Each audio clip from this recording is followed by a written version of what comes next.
feel what I can't see. Float like a butterfly, scream like a banshee. Something's hiding in the pantry that I can't find it, so would you please enchant me? Give me a potion for my devotion to the emotion. I've yet to surrender to tales of forever, but never say never, my dear. Can you make me believe it at night when I call for the magic? 'Cause I just wanna feel it when things go bump in the attic, baby. Like a rabbit pulled from a hat, all that any true love can ask. Can you help me to see it? Because I want to believe in the magic. It's finally here. It's Stadia Day. Woo! Yeah. Yes. Woo! Yes. Google Stadia has finally arrived. I've received my controller and I've received my founder's code finally. And to be honest, I don't even know if it's pronounced Stadia or Stadia. I pronounce it Stadia because that's how I pronounce my A's, but I'm pretty sure it's Stadia. But I'm going to just call it Stadia because, hey, that's what I want to do. So from now on, I'm calling it Stadia. It's now Stadia. Google Stadia is a cloud-based gaming platform, which means it requires the internet. And to be honest, right now, I don't have very good internet. So let's go somewhere where I do have pretty good internet.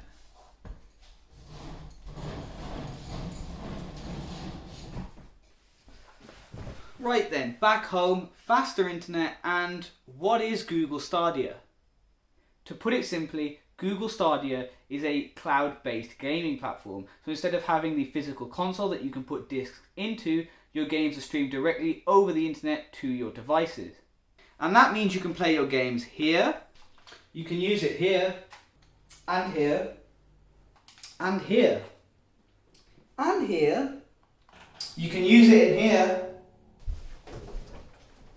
You can use it here. You can use it here. James, get out of my flipping bed! I killed you in the last one. Go away.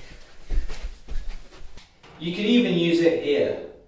Now then, there are a number of reasons why cloud gaming is a great idea. The first one being that there are no consoles, meaning you can pick any screen you want, be it from your TV to your phone to your laptop, and you can just start gaming wherever. And because you're streaming your games from the cloud, everything's computed at Google's end, and therefore it doesn't matter whether your computer is terrible or not, because you just have to basically play a stream. There are also no updates required. The game updates at Google's end and you just stream it. Therefore there's no waiting times, no loading times, no installation times. There is also no upfront console cost. It's just, in Stadia's case, a controller cost. And that means that it's much more affordable for people to just start gaming wherever they are. Now then, downsides to cloud gaming. You can't mod any game because obviously the game is stored at Google's end. So you'd have to basically hack Google if you wanted to mod the game. And I'm pretty sure that PC users are not going to be very happy with that. Also, cloud gaming is, as the name suggests, dependent on the cloud or your internet connection. So if you have a slow internet, more than likely you're going to have a slow game. There are also no physical discs or special editions. As the games are stored online, you purchase them online, you buy the deluxe editions online. There are no physical trinkets that go along with it, which in Doom Eternal's case means I would lose out on a really cool helmet. There are currently two major cloud gaming platforms, the first one being Google Stadia and the second one being Microsoft's Project xCloud. And I'm going to be taking a look at both of those in this video, the first one being Stadia.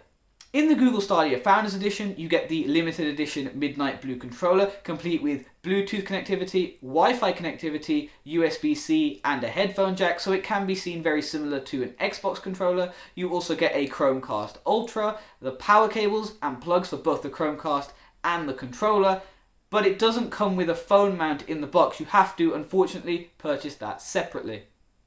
Once it's unboxed, you set up the Chromecast like you would any other Chromecast, even though it's micro USB and the controller's USB-C, so there's two conflicting plugs there for no reason. But then you turn to the app to set up your Google Stadia subscription. In the Stadia app, you can manage your account, buy new games, connect with friends, and explore your achievements. If you're using a Pixel device, then you'll also be able to play your games directly through the app as well. Google have stated that this feature will be available for other Android devices in the future, but right now it's just for Pixel devices. That's not the only thing Google have promised. At launch, Google Stadia is actually lacking quite a lot of features. Stadia Pro doesn't have family sharing. You also cannot get access to your achievements. You can still earn them, but you can't view them yet. The controller, which has Bluetooth, for some reason doesn't have it enabled right now, which means if you want to play with your Chromecast, you're going to be on Wi-Fi, and if you want to use your phone or your computer, you're going to have to plug it in with the USB cable. But anyway, let's start. Right then, so just before we start playing Destiny 2, let's go to fast.com and check the speed of the internet.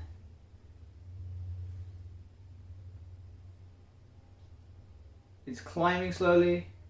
And we're clocking about 26 megabits per second, so that looks pretty good. It's definitely above the recommended amount for Stadia, the lowest being 10, so we should be getting a nice 720p here. Let's see. Okay, and we are in the thick of it. Let's see. I'm running without any issue. The looking is pretty good as well. There is a minor amount of latency between when I click and when something happens, but it's still very much playable. I can't seem to see an issue with this. Weapon is aimable and I can fire it. Oh, there is a sound delay. Yeah, there's a huge sound delay. That can be a bit disorientating actually, that's not ideal. Oh, something went wrong there. And be ready for a fight. Yes. I'm guessing I'm about to get swerved. Ah, here we go.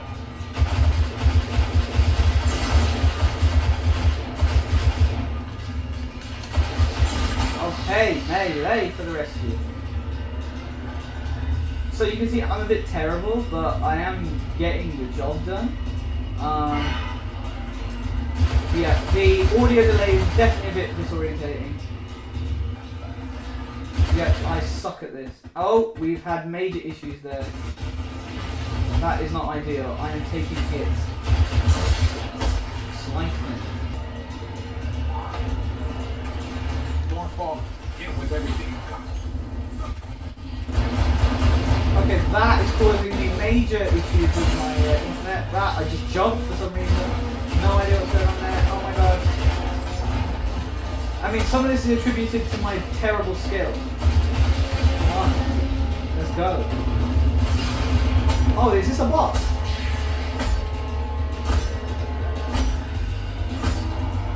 Killed the boss.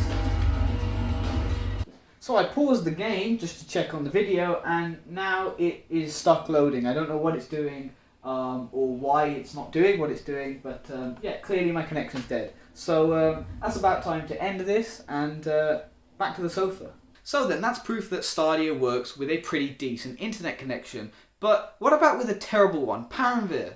Should we go over to you? Alright then, so to test out the pure limits of Google Stadia, I have returned back to my flat, which has a terrible internet connection as I'm using my phone as a hotspot. I don't actually have a proper Wi-Fi router or anything like that. So it's interesting to see whether Stadia will work on this really slow internet. Before that though, let's do a quick speed test with fast.com. So it's going up, and I cannot see what it is on. 4.8 megabits a second, so that's less than half of the recommended megabits. They said 10, this is obviously lower than 5, so it'll be interesting to see whether any game actually loads, even plays, and then how well it plays. Okay then, so here we are, I've got Destiny 2 loaded up on the screen there, which is great. The fact that something's actually loaded is really good. Let's press A to continue. It did react, okay, so that's good. So this seems to be pretty good. There's a colorblind mode as well, so that's pretty good for James, who apparently is colorblind. That's pretty beefy looking. I like that. Oh, the controller's going haywire. The controller's going haywire. Look at that. I can't go up. Oh, the lag is setting in. The lag is setting in. No, it's not. It's just straight up not reacting to me now. It seems to just be, yeah, it seems to just be delayed. Okay, we have movement. This is good. This is good. Okay, so it says push down the right stick to run, and that is working. Let's get the controller in the shot. There, look at that. It is reacting well. It is a bit jumpy. You might be able to see there like that. It's cutting off.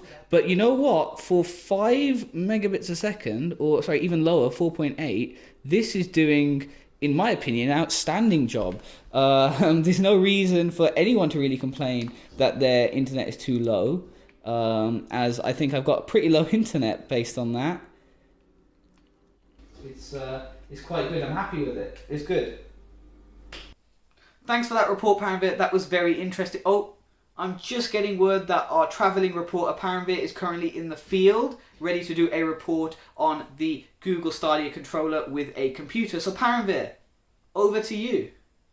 Thanks, Paramveer. I'm here with Usman and Usman's computer to see if his internet is faster than mine. We've got his computer set up here with Stadia Pro. We've got the Stadia controller plugged in with USB because Google haven't enabled Bluetooth for some dumb reason. And we're going to see if it works better on his computer than my TV. Alright then, so Usman, have you ever played Destiny 2 before? I have not played Destiny. Are you ready to play Destiny 2? I am pumped. Yeah, here we go then. So this is definitely working a lot better than at my place. There's less lag, it's not cutting out as much, the video quality seems considerably higher, so that's a very good sign. Let's keep moving.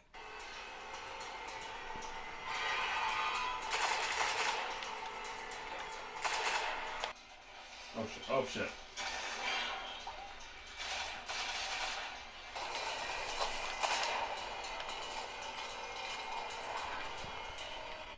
Ah! Oh, Oh no, oh no, oh no, oh we've got no. pretty bad lag there, that's It's at the worst time too. yeah.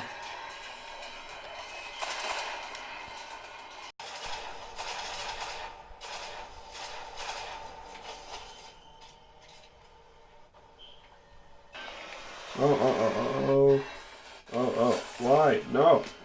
Okay. So Usman, now that you've been killed, should we do this quick speed test? Yeah. Yeah, so if you press the Stadia button on the controller, This one. yeah, you should be able to exit the game. Or hold it down. Yeah, there we go. And, oh, we're at It's 11. coming in at 11. 11's looking good. It's 12.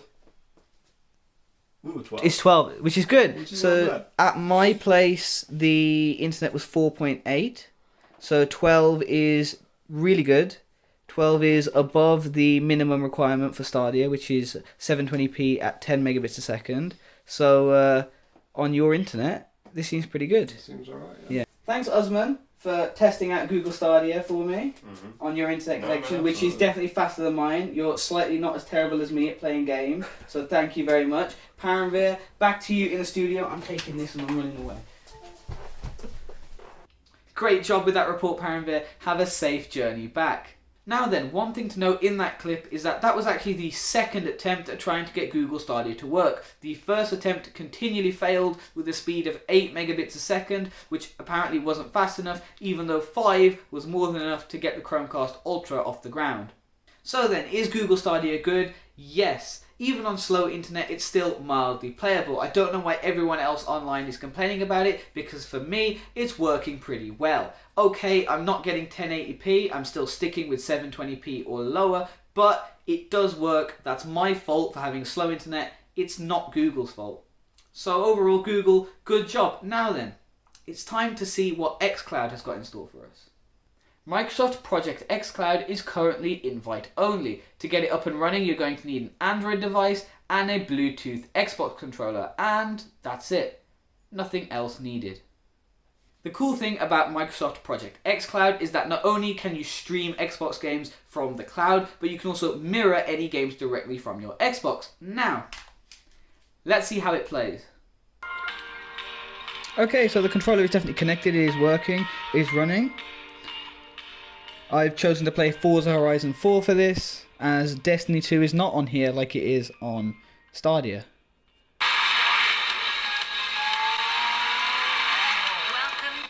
Okay, here we go. So you can hear there is some sound issues. Don't go anywhere. Horizon is here to stay. Alright, it should begin now. Alright, so we've got right trigger to accelerate. That is working. I have rough control over the car. Let's go reverse. Alright, and go again. Brake on that curve, and let's go. Okay, so it's responding quite well to my taps. You can see the frame rate is dropping a little bit, and Go further back because that was terrible. Go forward.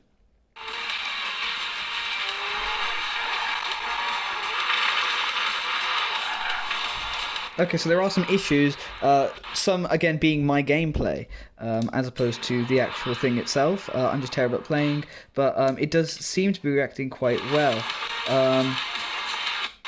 I think having it on Bluetooth is definitely a lot better. It's keeping the stream in focus, it's not dropping quality, and unlike Stadia, the sound is definitely in time with what's going on, even if it is dropping out a little bit, both the sound and the video. I know what it wants me to do, it's just stick to the line, but I'm not going to do that. Yep. This is definitely more unplayable than Google Stadia. As you can see, the signal is quite low. We'll do a speed test in a moment to see whether that's down to the internet speed or just, again, because it's xCloud.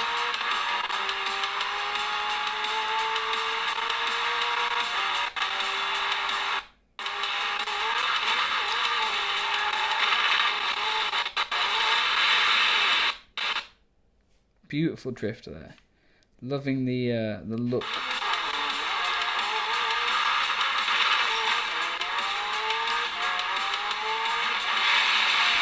So I would say differences between this and Stadia. Stadia wasn't afraid to drop the quality when it needed to. This is trying to still maintain its 720p or 1080p, whatever it's running at, and it just drops out slightly. I think I prefer the quality to drop on Stadia as opposed to the game to just cut out and not play anymore. So I think point Stadia there. Can you tell I've given up?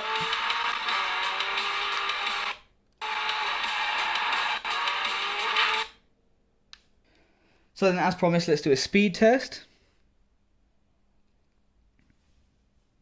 We can see it's coming in at around 8 megabits a second, which is actually pretty good. Oh, it's getting higher. It's getting higher and it's clocking off, I would say, around 11. Okay, so the internet speed is coming up at around 14 megabits a second. It's not as high as it was when it was on Stadia, but again, we can see that it is dropping out similar to Stadia. So, in my opinion, they're both pretty equal and on the same footing at the moment. Stadia and xCloud both get ticks and they both get crosses. So, yeah. So, does xCloud work? Yes, absolutely. It works very well on a decent internet connection. My only issue is that some of the on-screen buttons are quite small when scaled down to a phone. They're still scaled like they should be on a TV, and therefore, relative to other things, they do look quite small. But xCloud is in beta. It should get better over time. So, yeah, good job, Microsoft. Overall, they are both great services. The internet really needs to calm down. Yes, they both have slight issues and they hopefully should get fixed soon. And as for latency, I've proved that even with slow internet, games are still kind of playable. So quit whining and enjoy the future of cloud gaming. Thanks so much for watching. That's it for MidgetTech Part 1. Don't worry, Part 2 will return sometime in the new year. I don't know when, but make sure you subscribe so you don't miss that. I'll also be releasing a Christmas special as well to keep you going until then. If you want to subscribe, click over here. If you want to watch another video, click over here. And if you want to find out a little bit more about this video, maybe how it was made, maybe about cloud gaming, then please check out this week's episode of MidgetCast. Now then, I'm going to go and play some games.